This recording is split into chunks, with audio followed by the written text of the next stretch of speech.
მოგესალმებით ძვირფასო ტელემაყურებლებო, რადიო მსმენელებო, თქვენ უყურებთ და უსმენთ გადაცემას ჩინური პანორამა ობიექტივზე. მე ამ გადაცემის თანაწამყვანი ბორის მანჟუკოვი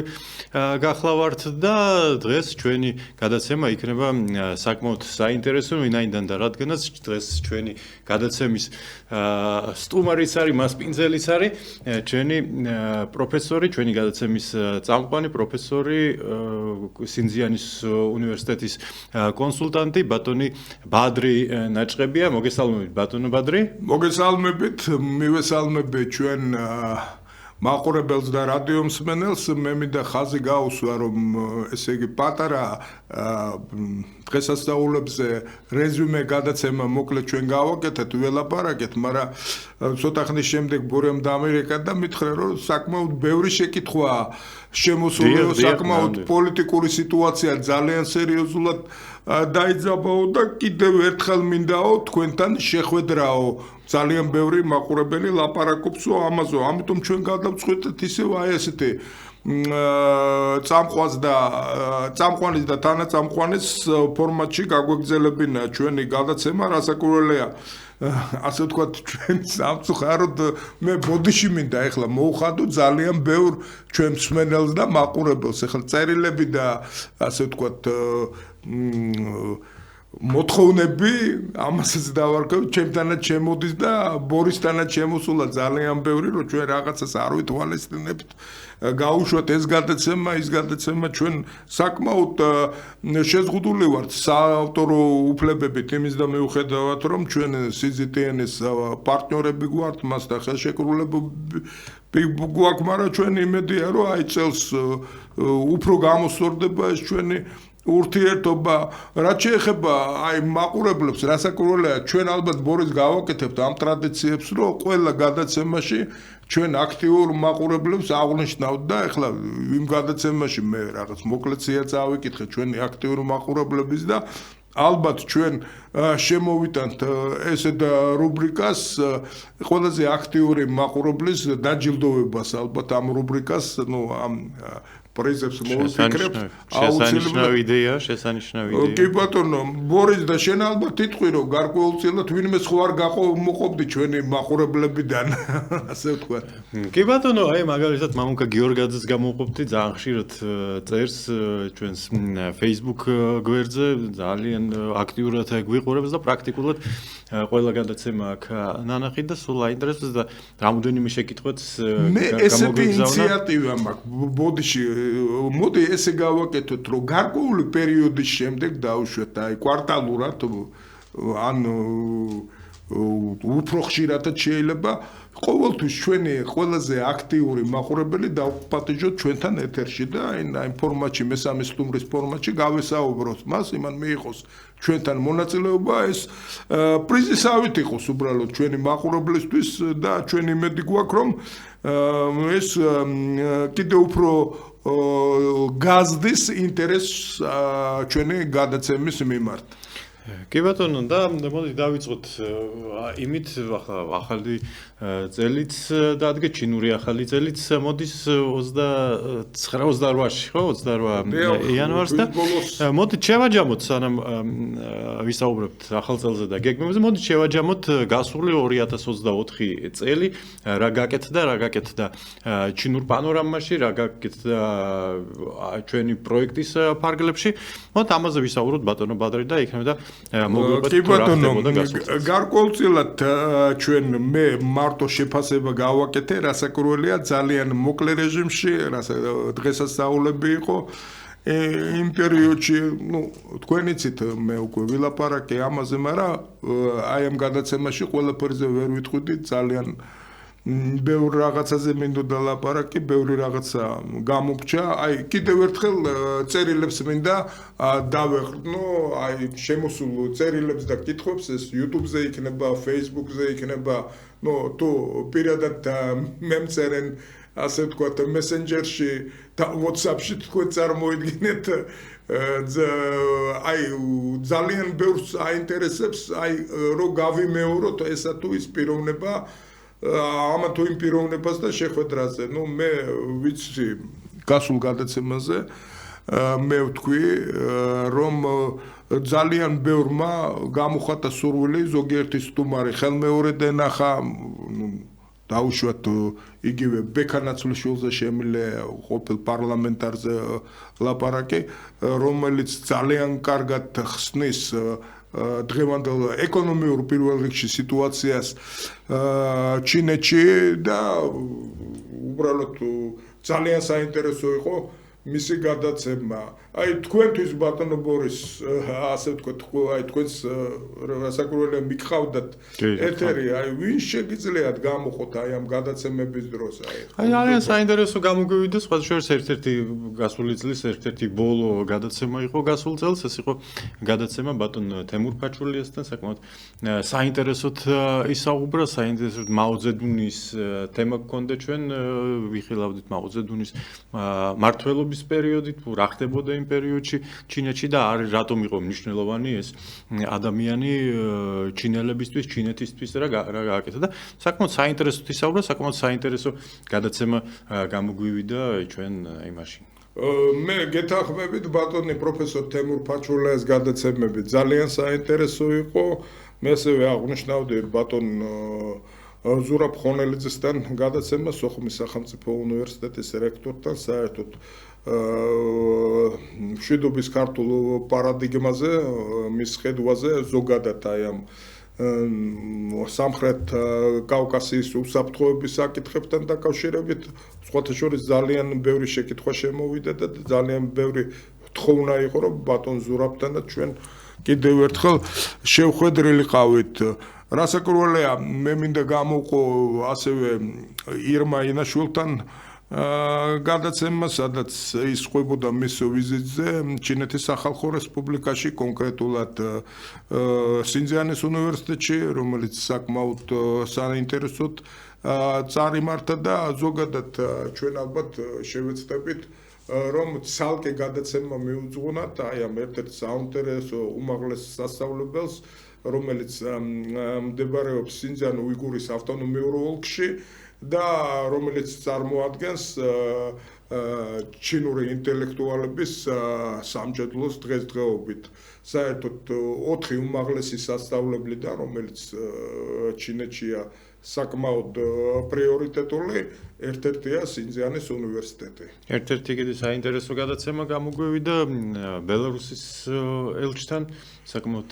საინტერესო დიპლომატის საათებს ჩვენ ალბათ გავაგრძელებთ, გეთანხმებით, რომ საკმაოდ საინტერესო მომენტი გამოვიდა და ჩვენ დიპლომატებს, ამა თუ იმ ქვეყნის დიპლომატებს ალბათ დაუძახებთ იმისათვის, რომ ვნახოთ, როგორ მიმდინარეობს მათი ურთიერთობა ჩინეთის სახალხო რესპუბლიკასთან. ჩვენ ვაპირებთ დაუშვათ უახლოეს მომავალში, მომავალ გეგმებზე თუ ვილაპარაკებთ, აუცილებლად ჩვენ გადაცემაში მოვიწვიოთ აბრეშუმის გზის მარშრუტზე მდებარე ქვეყნები. თქვენ იცით რომ ჩვენ ხშირად გვიტყვია რომ ჩვენ ასე ვთქვათ ვაშუქებთ არა მარტო გადაცემას ჩინეთზე, არამედ იმ ქვეყნებზე, რომელიც დგანან აბრეშუმის გზაზე და სადაც მიმდინარეობს სი ძინპინის დოქტრინის ერთი გზა, ერთი საფრთხელის რეალიზაცია. ამიტომ ჩვენ ალბათ უახლოეს მომავალში გვექნება აი დიპლომატებთან შეხვედრა, ალბათ გამოვყოფდი აქ ჩვენ დაგეგმილი გვაქვს თურქმენეთის ელჩთან შეხვედრა ჩვენ სტუდიაში და ზოგადად თურქმენეთზე გადაცემა, აზერბაიჯანის ელჩთან, ყაზახეთის ელჩთან და თქვენ ალბათ მოგელით საკმაოდ საინტერესო შეხვედრები და თქვენ უკვე უშუალოდ წინასწარ შეგეძლებათ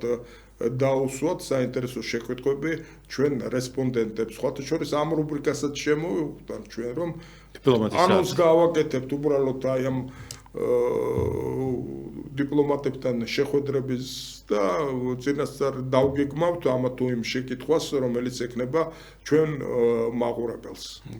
ბატონ შარშანდელზე თუ ვისაუბრებთ, ალბათ უნდა გავიხსენოთ ის დოკუმენტური ფილმები, რომლებიც ჩვენ გავაკეთეთ და მივეცით მაყურებელს იმის შესაძლებლობა, რომ ჩინეთის ლიდერზე, სი ძინპინზე, ასევე ჩინეთის კულტურისთვის უკეთესად გადაიხეთ, უკეთესად გაცნობოდნენ ჩინეთის კულტურას და ენახათ თუ რა ხდება რეალურად ჩინეთში, იმიტომ რომ კიდევ ერთხელ გავიმეორებ ჩვენ წინაზეც ვთქვით ეს რომ ობიექტივის გარდა პრაქტიკულად არსად ვერც ერთ ქართულ ტელესივრცეში ამას ვერ ნახავ. მე მინდა მადლობა ვისარგებლო შემთხვევით და მადლობა გადაუხადო ტელეკომპანია ობიექტივს იმისათვის რომ მოგვეცა საშუალება იგივე ამ გადაცემების განხორციელების ეს საკმაოდ დიდი საქმეა და ჩვენ ღია ვართ ურთიერთობისკენ იგივე სინძიანის უნივერსიტეტი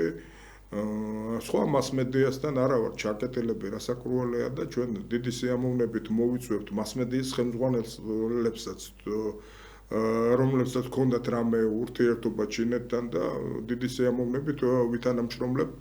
ყველასთან. კიდევ ერთხელ ვლაპარაკობ, რომ ჩვენთვის მაყურებლის სურვილი არის ერთ-ერთი მთავარი პრიორიტეტი და აი ჩვენ ზუსტად დღევანდელი გადაცემაც აი მაგაზე მიძღვნილი რომ აი ბორისმა საკმაოდ დიდხანს მელაპარაკა მე იმის აუცილებლობაზე რომ კიდევ ერთხელ გველაპარაკა ჩვენ ასე ვთქვათ წარსულ მუშაობაზე და ჩვენ მომავალ გეგმებზე. გეგმებს ალბათ დაუბრუნდებით უფრო გადაცემის ბოლოსკენ, ახლა რაც შეეხება უშუალოდ შეკითხვებს, რომლებსაც გვისმევენ ჩვენი ტელემაყურებელი, გვისმევენ პირველ რიგში თქვენ. ეს არის სიტუაცია, რომელიც ვითარდება არა მხოლოდ საქართველოში, არამედ სრულიად მსოფლიოში და ერთ-ერთი ისეთი საინტერესო შეკითხვა იყო, როგორ შეაფასებდით თქვენ სიტუაციას ახლო აღმოსავლეთში, სიტუაცია საკმაოდ დაძაბულია და თუ როგორ შეიძლება რომ მოქმედოს აი ამ სიტუაციაზე, მშვიდობის დამყარებაზე ჩინეთს აი რა შეუძლია გააკეთოს ამ კუთხით. უპირველეს ყოვლისა ჩვენ ხედავთ რომ ახლო აღმოსავლეთში სიტუაცია მაინც დაძაბულია იმის და მიუხედავად რომ ასადმა დატოვა თავის თანამდებობა სირია პრაქტიკულად ასადის ხელისუფლება რამოდენიმე კვირაში ჩამოინგრა. ნუ ამასთან დაკავშირებით საკმაოდ ბევრი იწერება, მაგრამ ერთ-ერთი მთავარი, ასე ვთქვათ, მესიჯი მოვიდა იგივე ირანიდან, აქ დაიწყო ერთმანეთის დადანაშაულება, ნუ ისეთ რომ რაღაც საკუთხედი წარმოიშვა, დაიწყო დადანაშაულება პირველ რიგში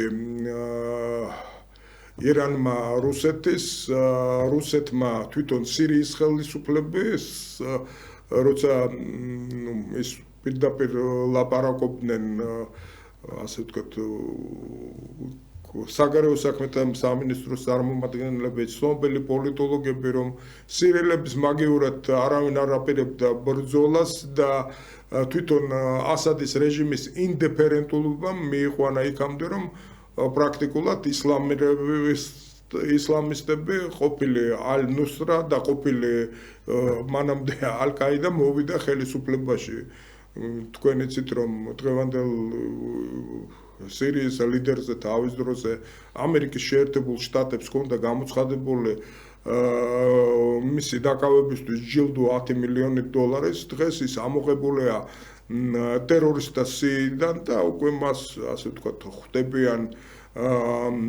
ევროპელი პოლიტიკური ისტაბლიშმენტის წარმომადგენლები მარტო მინდა ის გავიხსენო რომ ამასენად დასავლეთ გერმანიის თავდაცვის მინისტრი ქალბატონი ბერბოკი იმყოფებოდა დიდი ბრიტანეთის წარმომადგენლები იყვნენ და რასაკურველია ესე იგი ტრამპის ინაგურაციის შემდეგ ალბათ მე არ გამოვრიცხავ რომ ამერიკის შეერთებული შტატების სოლიდური დელეგაცია ჩავა სირიაში, მაგრამ ერთდროულად იძაბება სიტუაცია სირიის კურდისტანში, სადაც იგივე თქვენ იცით ამ ხელისუფლების უკან, ესე იგი ასადის ახალი ხელისუფლების უკან იდგა საკმაოდ სერიოზული ძალა თურქეთის სახით. დღესდღეობით ჩვენ ვხედავთ რომ თურქეთი ითხოვს სირიის დემოკრატიული ძალების არმიის დაშლას პრაქტიკულად ამასთან ერთად ჩვენ ვხედავთ რომ თურქეთი სირიელ ქურთებს ესე იგი აიგივებს ტერორისტულ ორგანიზაცია PKK-ისთან და მას უნდა რომ პრაქტიკულად მოახდინოს ლიკვიდაცია აი ამ სამხედრო ფორმირებების აი მაქსიმალურად შეასუსტოს და ამისთვის არ გამორიცხავს სამხედრო ოპერაცია. საქმე იმაშია რომ ამ ტერიტორიაზე მდებარეობენ ამერიკული ბაზები და აი ამ ქურთი მოძრაობის მხარდაჭერით მოხდა ისეთი მძლავრი ტერორისტული ორგანიზაციების პრაქტიკული განადგურება, როგორიც იყო ISIS და დღესდღეობით მე ძალიან მეეჭვება რომ აი ქურთების წინააღმდეგ ვოიაჟმა მოუტანოს რეგიონს მშვიდობა. ამით რეგიონში სიტუაცია უფრო დაიძაბება და არ არის გამორიცხული მე მგონი უახლოეს ხანებში რომ მოხდეს ასადის ძალების უფრო სერიოზული რეაბილიტაცია და გაძლიერება. პირველ რიგში ალბათ ეს არის ქრისტიანების და თვითონ ეს ალავიტების სექტის რომლის წარმომადგენელიც თვითონ ასადი იყო მათი გაძლიერება. იმიტომ რომ იმ რეგიონებში სადაც ალავიტები და ასე ვთქვათ ქრისტიანები ცხოვრობენ პირველ რიგში ეს არის ლატაკია და ტარტუსი ქალაქის პორტი სხვათა შორის სადაც ჯერჯერობით კიდევ არის რუსული ბაზა იქ ადგილობრივი მოსახლეობა ძალიან უკმაყოფილოა ახალი ხელისუფლების ქმედებით საკმაოდ ბევრს ლაპარაკობენ რეპრესიებზე ну ჯერჯერობით ვხედავთ რომ ესეც მასობრივ რეპრესიებს ადგილი არ აქვს და ასე ვთქვათ ჯერჯერობით რაღაც ჩარჩოებში არიან მაგრამ იქ საკმარისია რომ ამას რაღაც მოიმატოს დაძაბულობის ფონი რაც გამოიწვევს ჯაჭვურ რეაქციას და ну სირიის აი ეს რეგიონი აფეთქდება. აგრეთვე არ უნდა გამოვრიცხოთ ისრაელის როლი ამასთან დაკავშირებით, იცით რომ ისრაელმა ეხლა წინ წამოიწია დაეტაკავა ტერიტორიები, რომლებიც დრუზების რელიგიურ დაჯგუფებებს უკავია, თქვენ იცით ეს რელიგიური დაჯგუფება, რომელიც განსხვავებული მსოფლმხედველობა და განსხვავებული რელიგიური მწავსი მათ მოისაზრებენ ძალიან ხშირად, მაგრამ როგორც ისლამურ სექტას, მაგრამ ეს ასე არ არის, ისინი ელემენტარულად ერთ რაღაცას გეტყვით, რომ მათ თავის რელიგიაში ჯერათ რეინკარნაციის და ეს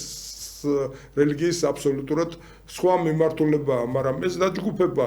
არის საკმაოდ ლოიალური ისრაელთან დაკავშირებით, იმიტომ რომ დრუზები ცხოვრობენ ძირითადად სამი ქვეყნის ტერიტორიაზე. ეს არის სირია, ეს არის ლიბანი და ეს არის ისრაელი და ისრაელში იმდენად ლოიალურები არიან, რომ დრუზებს სახურებენ ისრაელის არმიაში, უკავიათ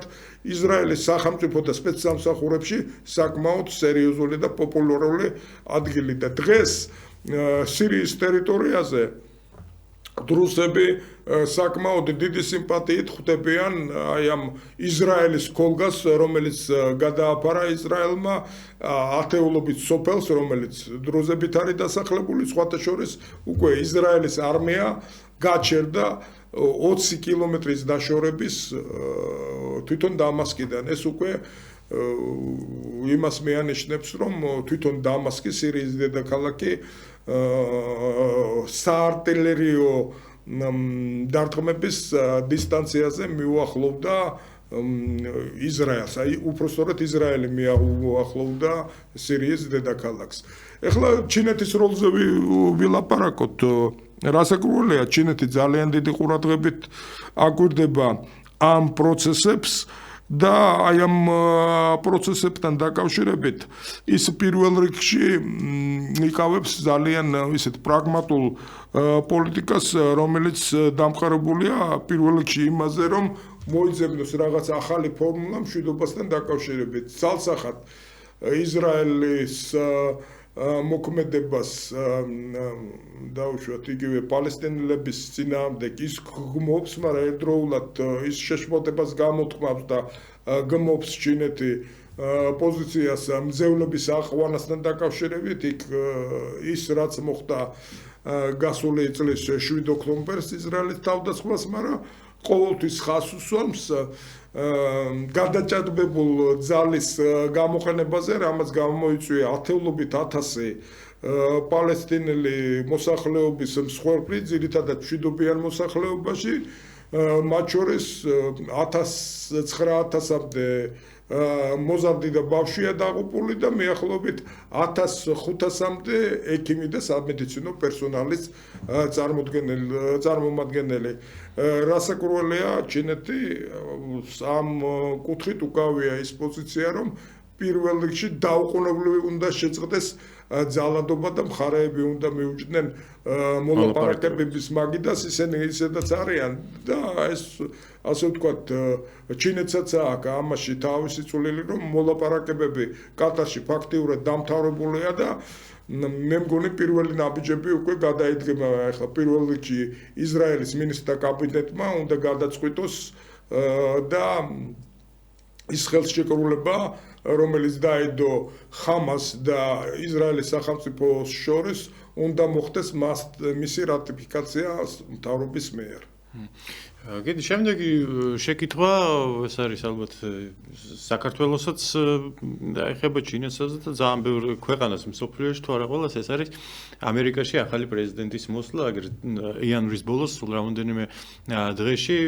ინაუგურაცია შედგება ბატონი დონალდ ტრამპის. ჩვენ მოვუსმინეთ ტრამპის არაერთი საკმაოდ მკაცრი განცხადება მექსიკასთან დაკავშირებით, პანამის არხთან დაკავშირებით, კანადასთან დაკავშირებით და მათ შორის მის ახალ პოლიტიკასთან იმ გადასახადების გაზრდასთან ჩინეთის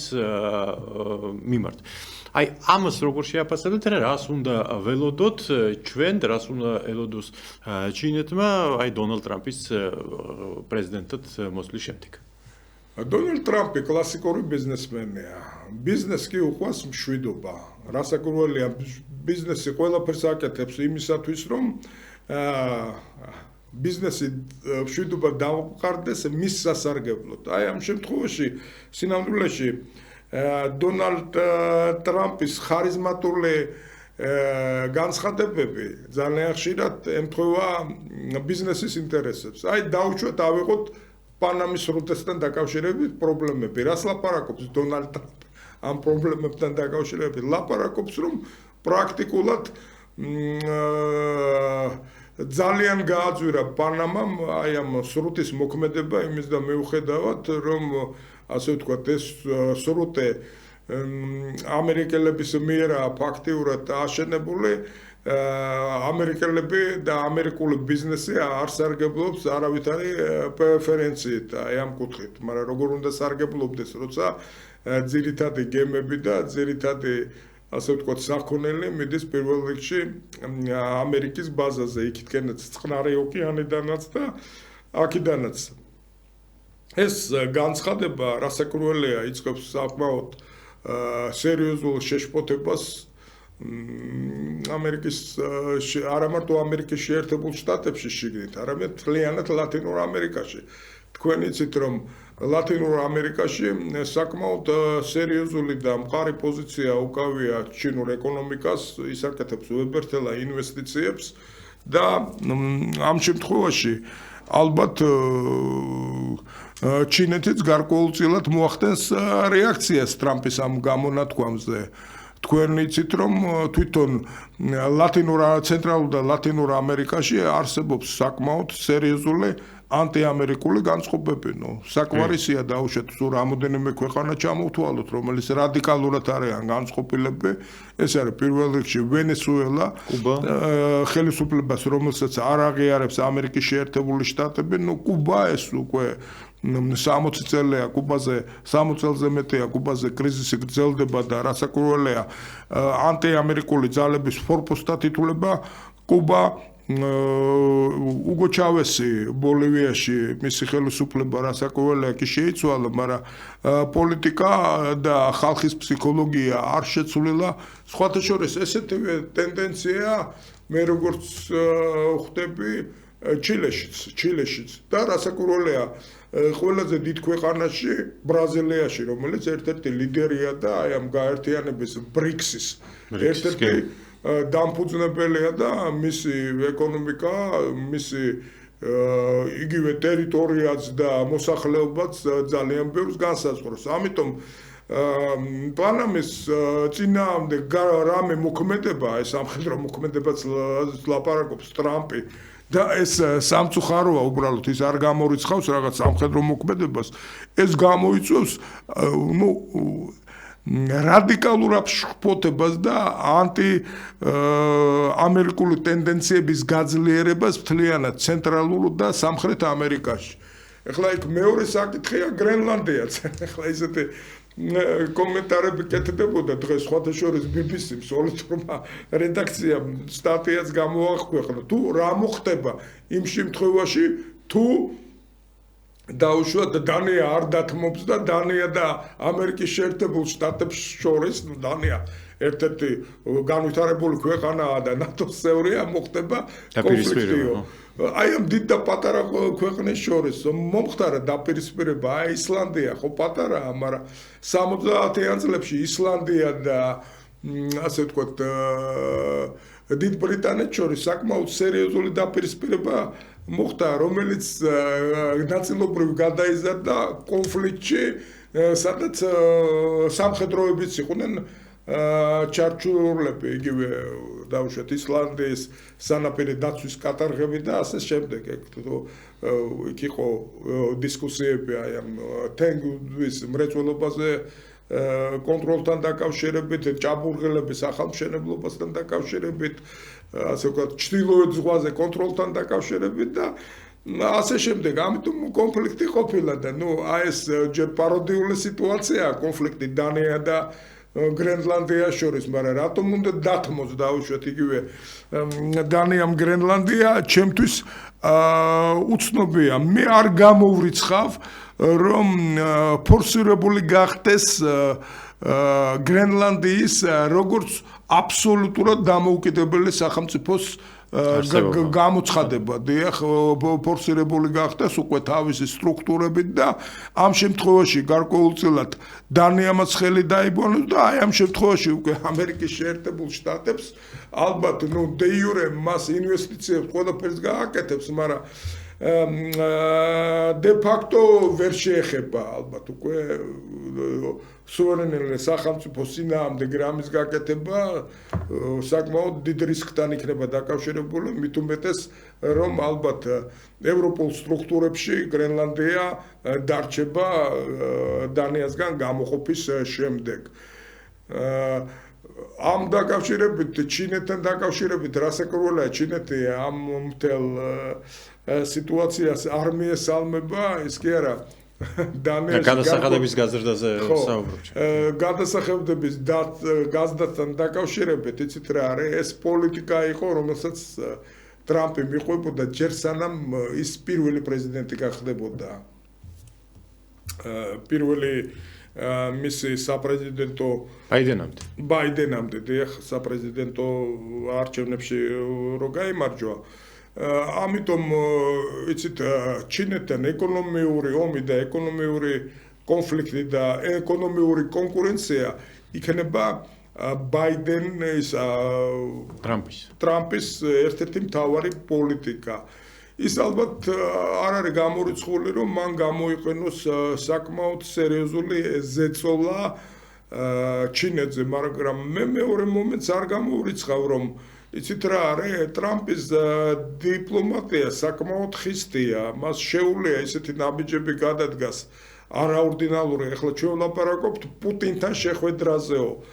პუტინთან შეხვედრა ერთია, მაგრამ თქვენ იცით, რომ მას არ შეეშინდა დაუშვათ ამ ნაბიჯის გადადგმა და კლასიკურ კორეელ დიქტატორს კიმ ჩენ ინს შეხვდა.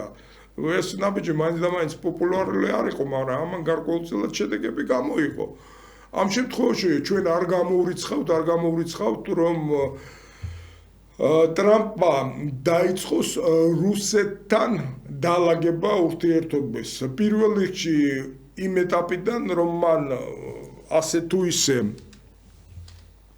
მოახერხოს ამ სისხლისმღვრელი ომის შეწყვეტა, რასაკურველია მოახდინოს ინტერესთა ბალანსის გათვალისწინება როგორც ერთი, ისე მეორე მხარეს და ამან მოუტანოს რაღაც პრეფერენციები იმისათვის, რომ მან უკვე მოსთხოვოს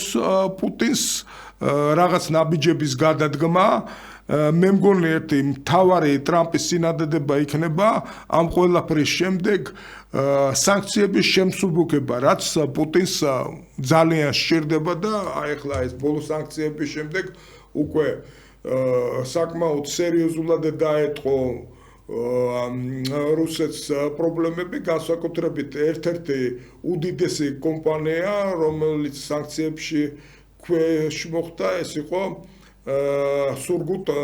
ნეფტი, ეს უდიდესი ნავთობის მწარმოებელი, რომელსაც დღესდღეობით უბრალოდ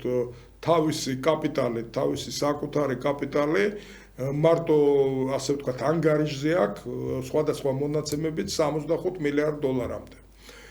რასაკურველია ჩინეთმა ამ სიტუაციაში არავითარ შემთხვევაში არ მგონია რომ საშუალება მისცეს ამერიკულ შეერთებულ შტატებს რომ რუსეთი მის წინააღმდეგ იყო გამოყენებული, მაგრამ ასე ვთქვათ რუსეთის ჩარევა შორეულ აღმოსავლეთის საკითხებში მათ შორის ასე სამხედრო კონტინგენტების გამოყენება მაინც და მაინც აფრთხილებას არ იწვევს, მე მგონი ძალიან ბევრ შორეულ აღმოსავლეთის ქვეყანაში და სამხრეთ აღმოსავლეთის ქვეყანაში მათ შორის ჩინეთშიც. ამიტომ მე მგონი ეს პირველ რიგში ომის შეწყვეტის შემდეგ ჩვენ უნდა ველოდოთ რაღაც სიტუაციის გადატვირთვას ჩინეთ და რუსეთ შორის რაღაც ახალ ფორმატში. რაც შეეხება ჩვენს ქვეყანას, რაც შეეხება საქართველოს იმ ფონზე, თუ ამერიკა გაამკაცრებს ურთიერთობას ჩინეთთან, ჩვენ გვაქვს სტრატეგიული პარტნიორობის დოკუმენტი, ხო, დადებული ჩინეთ, რაც შეიძლება ველოდოთ ისედაც იმ დაძაბული ურთიერთობის ფონზე, რომელიც დღეს არის საქართველოს ხელისუფლებასა და ამერიკის ხელისუფლებას შორის. აი, საქართველოს რაც შეეხება, რაც შეიძლება ველოდოთ ტრამპის მოსვლის შემდეგ, რა ველოდებით ჩვენ. მოდით ესე ვთქვათ, რა ხელისუფლებაც არ უნდა იყოს საქართველოში, მას უნდა კონდეს ჩინეთთან მეგობრული და სტრატეგიული კავშირი. იცით რა შეა საქმე, ჩინეთი ის სახელმწიფოა, რომელიც ჩვენ ძალიან გვჭირდება. ეს ფაქტიურად პოტენციური პირველი ეკონომიკაა მსოფლიოში და ჩვენ არა გვაქვს ფუფუნება ჩვენი გეოპოლიტიკური მდგომარეობიდან გამომდინარე, რომ რაღაცნაირად ხელი ვკრათ და არ გავითვალისწინოთ მისი ინტერესები ჩვენი ინტერესებიდან გამომდინარე. ეხლა იმის ფონზე ძალიან ბევრს ლაპარაკობენ, ფოთის სპორტზე, რომ ეს აი ძალიან ბევრი ძალები რომლებიც დღევანდელ ოპოზიციას წარმოადგენენ, რომ ჩინეთმა ფაქტიურად აი ესეთი დესტრუქციული ანტიამერიკული ნაბიჯი გააკეთა აი ამ იმით, მაგრამ თქვენ იცით რომ აი ამ ნაბიჯით ასე თუ ისე მოხდა სიტუაციის სტაბილიზაცია ამ რეგიონში. იგივე ჩვენ ერთ-ერთი ყველაზე დიდი საფრთხე დასამალიც არ არის მოდის ჯერჯერობით რუსეთის ფედერაციიდან, სადაც ეს ხელისუფლებაც ლაპარაკობს და ჯერ ეს თეზა მას არ გაუქმებია, რომ ჩვენი ორი რეგიონი არის ოკუპირებული. ამ შემთხვევაში რასაკურველია ამერიკის ან ნატოს რომელიმე ქვეყნის ასე ვთქვათ ზონტიკის ქვეშ კოლგის ქვეშ მაგათ ზონტიც ლათინური სიტყვა კოლგის ქვეშ ფოთის ინფრასტრუქტურის აღმოჩენა რასაკურველია რუსეთში სერიოზულ გაღიზიანებას იწვევდა და ამ შეიძლება მოყოლოდა კიდევ გარკვეული პრობლემები ჩვენ საზღვრებთან და ასე შემდეგ. თქვენ იცით რა დაძაბულია სიტუაცია, მაგრამ ამან გარკვეულწილად მოხსნა დაძაბულობა იმის და მიუხედავად რომ შეიძლება რუსეთს მაინც და მაინც გულზე არ დაეხატა ამ პორტის მშენებლობის დაწყება. ჩინეთის მშენებლობის დაწევა, იმიტომ რომ ეკონომიურად ასე ვთქვათ ჩვენ კონკურენციაში შევდივართ და გვაქვს რაღაც პრიორიტეტები, მაგრამ ამასთან ერთად თქვენ წარმოიდგინეთ რომ აი მე ეხლა ჩვენ დღეს ვლაპარაკობდით გადაცემებზე და მე მინდა სოხუმის უნივერსიტეტის სამშვიდობო განათლების ცენტრის ხელმძღვანელთან ლევან გერაძესთან გავიხსენო გადაცემა, სადაც მან თქვა რომ ჩინეთის შემოსვლამ ფოთის პორტში იგივე აფხაზურ ბიზნესში გამოიწვია საკმაოდ სერიოზული დადებითი მუხტები და მათ განაცხადეს რომ გზად არიან რომ ასე ვთქვათ მიიღონ ამ პროექტში მონაწილეობა ეს თანამშრომლობის ეკონომიკაზე გადის ყველაფერი და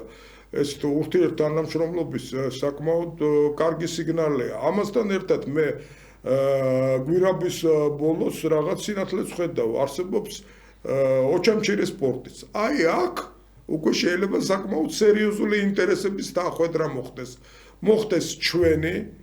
საქართველოსი რუსეთის დასავლეთის და ჩინეთის ინტერესების დახვედრა ამ პორტის მშენებლობაში რაც ტერიტორიული მთლიანობის აღდგენის რაღაცა სიგნალი იქნება ჩვენთვის სხვანაირად უბრალოდ შეუძლებელია ეკონომიური განვითარების გარეშე თუ იქნება ძალიან დიდი პროექტი მეც მონეთ რომ აფხაზეთს ალტერნატივა არ აქვს ქვეყანა ვერ ვითარდება იქ ჩვენი ლტოლვილებიც უნდა დაბრუნდნენ იმიტომ რომ ფაქტიურად სამუშაო ძალა არ არსებობს და ძალიან ბევრი ვერ შევლენ მე ახლა არ ვლაპარაკობ რომ ხვალ დაუშვათ ლტოლვილები შევლენ გაგრიდან ოჩამჩირემდე და სოხუმამდე, მაგრამ ის პერიოდი რომ გალი უფრო აღორძინდება, შეიძლება შევრეული ადმინისტრაცია იყოს და ოჩამჩირეში ტოლვილთა, ოჩამჩირეში და ტყვალჩელის რეგიონში ტოლვილთა დაბრუნების სერიოზულ პერსპექტივაზე ჩვენ შეგვიძლია ვილაპარაკოთ, ეს მე მგონი რეალური იქნება და ეს პროექტი თუ განხორციელდა ეს იქნება ძალიან სერიოზული გადადგმული ნაბიჯი მშვიდობისკენ და ჩვენი ტერიტორიული მთლიანობის აღდგენისკენ. ვერც მაგრამ რომ მართლაც მასე იყოს და რა შეიძლება მალე მოხდეს ამ ყველაფრის რეალიზება. შემდეგი კიდევ ერთი შეკითხვა ჩვენ უკვე ვისაუბრეთ რუსეთის, უკრაინის და ჩინეთის ურთიერთობებზე და გავიდა BBC-ზე უკრაინის ესე იგი საგარეო საქმეთა მინისტრის 2014-2019 აი ამ შეკითხვის თქვენგან უნდა მოგემზადებინეთ ბატონო ბორის არა კოლეგიალურად არის ცოტა რომ არ გვეუბნებით ეს ასე ვთქვათ არასწორი დარტყმაა იმაში თანაც კოლეგა და მეგობრის გარდა ხუმრობით იმის რეპორტაჟის დროს უბრალოდ იცით რა არის მე შოკირებული ვარ ამ ინტერვიუთი კლინკინის ინტერვიუთი გარკვეულწილად მისი ნაბიჯით არ ვიყავი ახლა მთლად კარგად არა ვარ მზად რომ უპასუხო ტელემაყურებელს და რადიო მსმენელს ამ შეკითხვაზე მაგრამ ორი სიტყვით მინდა ვთქვა რომ პრაქტიკულად კლინკინმა წარმოადგინა უკრაინის ახალი სტატუსი დასავლეთისთვის როგორც ჩინეთის და ზოგადად სიტყვას ხმარობს ის მე რამოდენიმეჯერ გადავიტყვე საერთო აზიის მიმართულების შემაკავებელ ძალად აი რა იგულისხმა ეხლა ჩვენ უნდა მოველოდოთ კომენტარებს და ჩვენ ალბათ დაუბრუნდებით ამ და აი ამის ქვეშ რა იგულისხმა ამ კოლექტიური აზიის ირგვლივ ვერ გავიგებ თუ ეს იგულისხმა შუა აზიის რესპუბლიკები ეს უკრაინის პარტნიორები იყვნენ ასე ვთქვათ საბჭოთა კავშირში მათთან ერთად ცხოვრობდა და უკრაინასთან აქ საუკეთესო ურთიერთობები ნუ ჩინეთის შემაკავებელ ძალად როგორ შეიძლება უკრაინა იქცეს ეს ჩემთვის ჯერჯერობით წარმოუდგენელია იცით რა არის კლინკინმა ისროლა ეს ფაზა მაგრამ ასე ვთქვათ არ გაუხსნია ყველაფერი ისევ დატოვა ბუნდოვნად ეს ყველაფერი და მე მგონი უახლოეს ხანებში იქნება დისკუსია და ალბათ მე დარწმუნებული ვარ რომ ბატონი კლიმკინი რომელიც უკრაინის საგარეო საქმეთა მინისტრი იყო პოროშენკოს დროს ეს 2014-2018 წლებში 19 წლამდე თუ არ ვცდები ალბათ ზედმეტად აფასებს უკრაინის როლს ესეთ სტრატეგიაში და თვითონ აი ამ განცხადებით მე მგონი ამ განცხადებამ უბრალოდ უფრო ავნო უკრაინას და გამოიწვია გარკვეულწილად შეშფოთება იმ კოლექტიურ აზიაში ჩინეთ და კოლექტიურ აზიაში აიგივებს რასაც ის გულისხმობდა. ნუ დაველოდოთ უბრალოდ შეკითხვა რასაკვირველია აქტუალურია და მესმის ახლა თქვენს ჟურნალისტი ბრძანდებით და მე უნდა მეფიქრა რომ თქვენ დასვამდით ამ შეკითხვას რომ ცოდნო და უფრო აქტიურად მოვემზადებოდი ბოდიში მინდა თქვენს მოგიხატოთ და ჩვენ ტელემაყურებელს თუმთლიანად ვერ გავხსენებთ შესაძლებლობა გვექნება კიდე განვიხილოთ და ვნახოთ თუ რა კომენტარები გაკეთდება სხვადასხვა პოზიციებს გავეცნობთ ჩვენ რაც შეეხება ესე იგი საბოლოო ჯამში ჩვენ რომ დავამთავროთ საუბარი ტრამპის მოსვლაზე დავამთავროთ საუბარი კონფლიქტებზე პირველ რიგში იმ კონფლიქტზე რომელიც ჩვენ ძალიან გვაწუხებს მოქმედებს კიდევაც საქართველოზე ეს არის კონფლიქტი უკრაინაში აი თქვენი აზრით აი ამ წელს 2025 წელს ტრამპის მოსვლის შემდეგ მორჩება თუ არა ეს კონფლიქტი ანუ არაერთხელ გააკეთა ბატონმა ტრამპმა განცხადება რომ მისი ერთ-ერთი პრიორიტეტი იქნება აი ამ კონფლიქტის დამთავრება მორჩება თუ არა და აი როგორ წარმოგიდგენიათ როგორ შეიძლება რომ მორჩეს ეს კონფლიქტი დარჩება თუ არა ეს ტერიტორიები რაც არის აღებული ახლა რუსეთის მიერ და შევა თუ არა ეს ტერიტორიები რუსეთის ფედერაციის შემადგენლობაში რა მოხდება კურსკში სადაც თუ არ ვცდები 40% ისევ არ არის განთავისუფლებული და ისევ უკრაინის საჯარისო ფორმირებები დგანან აი საბოლოო ჯამში რას ფიქრობთ თქვენ რა იქნება ისევ ჩინაზე დაუბრუნდეთ ბორის უპირველეს ყოვლისა მე მგონია რომ უკრაინა აი ამ შემთხვევაში ძალიან ბევრს არ წაუკითხია ჩინეთის პოზიცია აი ამ უკრაინის კონფლიქტთან დაკავშირებით და ჯერჯერობით მთლიანად არ არის გამოქვეყნებული ალბათ 20 რიცხვის შემდეგ კონკრეტული გეგმა თუ რა წინადადებები აქვს უკრაინას უკვე საჯარო უმაპატიეთ ამერიკის შეერთებულ შტატებს საჯაროდ იქნება ცნობილი თვითონ რუსეთს უკრაინასთან იგივე ეს კლიმკინიც ამას იმეორებს რომ პრაქტიკულად უკრაინასთან ლაპარაკი საერთოდ არ უნდათ რასაკვირველია ის ორი ქვეყანა რომელსაც შეუძლია რუსეთზე ზემოქმედება ეს არის პირველ რიგში ამერიკის შეერთებული შტატები და რასაკვირველია ჩინეთი აი ამ ყველაფერში მე მგონი მე ასე ვთქვათ როგორც ხედავ კონსულტაციები ჩინეთ და ამერიკის შეერთებულ შტატებს შორის იმართება და მიდის პოზიციების შეჯერება ამერიკა და ჩინეთს შორის შეჯერდება საბოლოოდ ისედაც ტრამპის პოზიცია ამ კონფლიქტთან დაკავშირებით კონფლიქტის დამთავრებასთან დაკავშირებით იყო ძალიან ახლოს აი ჩინეთის პოზიციასთან რომ პირველ რიგში ასე ვთქვათ სამხედრო მოქმედებები უნდა შეწყდეს და მერე დაიწყოს ეს მოლაპარაკებები უშუალოდ გარანტიები როგორი იქნება მე არ ვიცი რასაკვირველია უკრაინის ერთ-ერთი მთავარი მოთხოვნაა რომ ის უნდა შევიდეს ნატოში მაგრამ მე გაგახსენებთ ერთ ფაქტს რომ ამას წინათ რამოდენიმე დღის წინ უნიანეტმა და სხვა უკრაინის საინფორმაციო სააგენტოებმა რომელიც ასე ვთქვათ მთავრობის კურსს და უკრაინის სახელმწიფოს კურსს ატარებენ პირდაპირ განაცხადეს რომ ის ქვეყნები რომლებიც არ ეთანხმებიან უკრაინის შესვლას ნატოში ჩამოთვლილი იყო ეს 4 ქვეყანა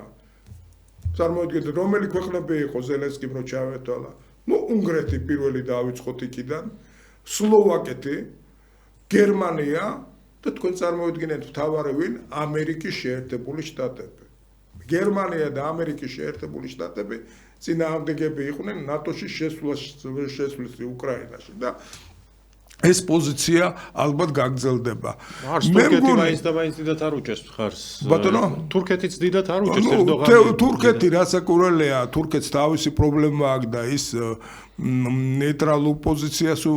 იკავებს, ის უფრო ძლიერი რეგიონალური ზესახელმწიფო ხდება და ეს სტატუსი მას საკმაოდ სერიოზულად აწყობს და რასაკურველია, აქ თურქეთი უფრო იმაზე ფიქრობს, რომ რაღაცნაირად ამ ერთ გზა, ერთ სარტყელში უფრო დიდი სარგებელი მიიღოს და სინამდვილეში ახლა სირიის კონფლიქტის შემდეგ თქვენ იცით რომ თურქეთი ხდება გაზის ტრანსპორტირების ევროპაში ეკონომიურ ხაბად. ეს ძალიან დიდი ამბავია, როცა დავუშვათ იგივე ერთ-ერთი ყველაზე დიდი საბადო ახლო აღმოსავლეთში კატარის საბადო თავის გაზის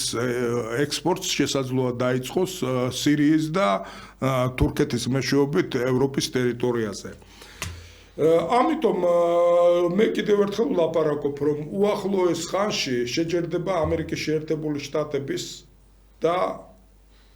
ჩინეთის პოზიცია პირველ რიგში და ამის შემდეგ დაიწყება მოლაპარაკების პირველი ეტაპი. მოლაპარაკების პირველი ეტაპი შეიძლება არ იყოს